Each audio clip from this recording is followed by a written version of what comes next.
Na madrugada do dia 31 de maio para o dia 1º de junho de 2009, aconteceu um dos maiores desastres da história da aviação civil.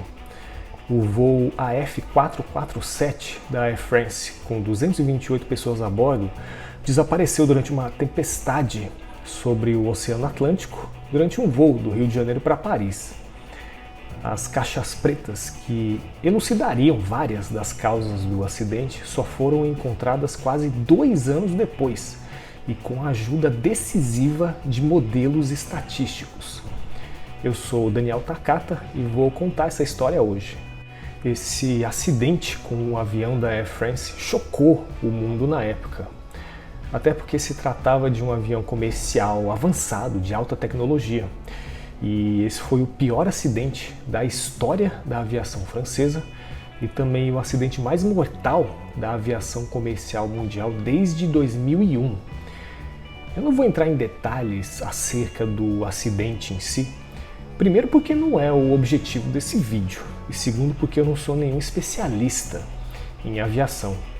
Caso você queira saber mais detalhes, eu vou deixar um link para um vídeo do ótimo canal Aviões e Músicas, do Lito Souza, que conta em detalhes a história desse acidente. Nos dias posteriores à tragédia não se sabia o que tinha acontecido. As buscas pelas caixas pretas do avião, que podiam conter informações que ajudariam a desvendar as causas do acidente, começaram logo em seguida, levando em conta a localização informada do avião logo antes do impacto com o oceano. Só que, mesmo com essa localização aproximada, procurar as caixas pretas na imensidão do Oceano Atlântico era como procurar uma agulha em um palheiro, tanto pela enorme área quanto pela profundidade de mais de 3.000 metros. As buscas dos dias seguintes encontraram alguns corpos, alguns destroços, mas nada das caixas pretas. E encontrá-las era fundamental para saber o que havia acontecido e, com as lições aprendidas, aumentar a segurança da aviação dali para frente. Depois de quase 2 anos de buscas pelas caixas pretas e quase 60 milhões de dólares gastos, o BEA, que é o órgão investigador da França, convocou um grupo de estatísticos dos Estados Unidos, da Virgínia, liderados pelo estatístico Lawrence Stone, para ajudar a localizar as caixas pretas. E o resultado? Em 2 semanas de buscas, as caixas pretas foram encontradas. Mas como que isso foi feito? O Lawrence Stone e os seus colegas usaram técnicas de estatística bayesiana. Mas o que significa esse nome esquisito? Eu já vou explicar, mas só se você deixar o seu like aí embaixo. Afinal de contas, eu destrinchei essa história e também artigos técnicos para trazer aqui de forma resumida, então acho que vale a pena um like, né? E já se inscreve no canal também, se estiver gostando. Bom, então vamos lá. Na estatística tradicional, clássica, frequentista, como a gente chama, as conclusões são tiradas a partir de dados, de informações disponíveis. No caso da localização das caixas pretas, isso seria feito a partir de informações da última localização recebida do avião, da velocidade do avião nesse momento, de como estavam as correntezas no oceano no dia do acidente, etc. Por outro lado, a estatística bayesiana adiciona, além desses dados, algumas informações subjetivas. E nesse caso, o pesquisador admite a existência de algum conhecimento que os dados coletados não dão conta de prever e que podem fazer a diferença para o que se busca.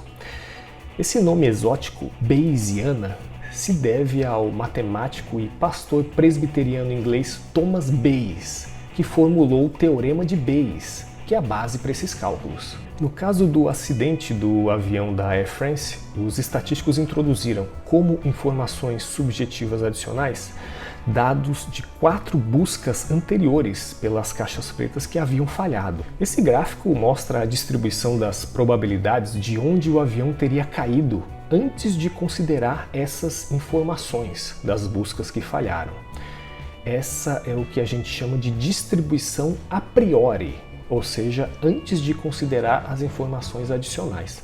As áreas de cores mais próximas do vermelho são aquelas em que haveria maior probabilidade de encontrar as caixas pretas. E esse é o gráfico atualizado, considerando a primeira busca que falhou.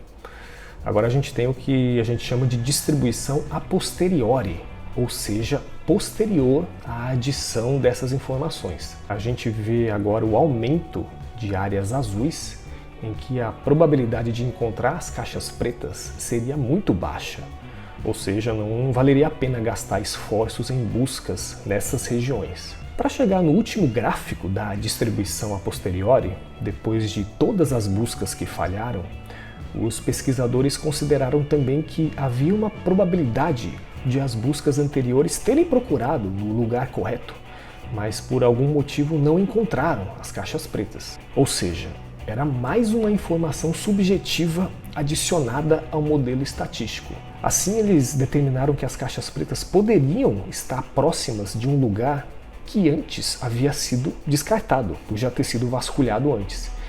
E foi exatamente em um desses lugares que estavam as caixas pretas, que foram recuperadas em maio de 2011. Eu vou deixar um link aí na descrição do vídeo para um artigo escrito pelos pesquisadores envolvidos no trabalho detalhando os cálculos e os gráficos. Com as causas do acidente desvendadas, muita coisa mudou nos procedimentos da aviação, principalmente procedimentos técnicos. O Lito Souza fala bem sobre isso no vídeo que eu recomendei. E isso aconteceu em parte por causa da estatística bayesiana, que ajudou a localizar as caixas pretas. Então, quando você vir alguém questionando a utilidade da estatística, conte essa história. Eu tenho certeza que essa pessoa vai mudar de ideia. E aí, gostou da história de hoje? Quero ouvir você? Deixa seu comentário aí embaixo e também já sabe, like no vídeo, se inscreve no canal e compartilhe o vídeo com seus amigos se você gostou. Obrigado pela audiência e um grande abraço a todos.